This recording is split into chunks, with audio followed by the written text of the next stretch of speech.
సంక్రాంతి పండగకు ఏపీ వ్యాప్తంగా కోడిపందేల సందడి మొదలైంది.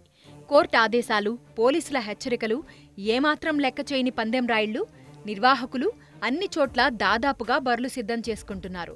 కృష్ణా జిల్లా హనుమాన్ జంక్షన్లో కోడిపందేల బర్లు సిద్ధమవుతున్నాయి. కృష్ణా జిల్లాలో హనుమాన్ జంక్షన్, బాపులపాడు మండలం అంపాపురం గ్రామంలో సంక్రాంతికి జరగబోయే కోడిపందేలకు రంగం సిద్ధం చేస్తున్నారు. జిల్లాలోని అవనిగడ్డ, గన్నవరం, నందిగామ పలు ప్రాంతాల్లో కోడిపందేలకు సంబంధించి బర్లను ప్రతి ఏడాది నిర్వహిస్తారు. ఇదిలా ఉంటే పోలీసులు మాత్రం కోడికత్తులు తయారు చేసే స్థావరాలపై దాడులు చేపట్టారు. పందేల్లో వినియోగించే కోడికత్తులను భారీగా స్వాధీనం చేసుకున్నారు.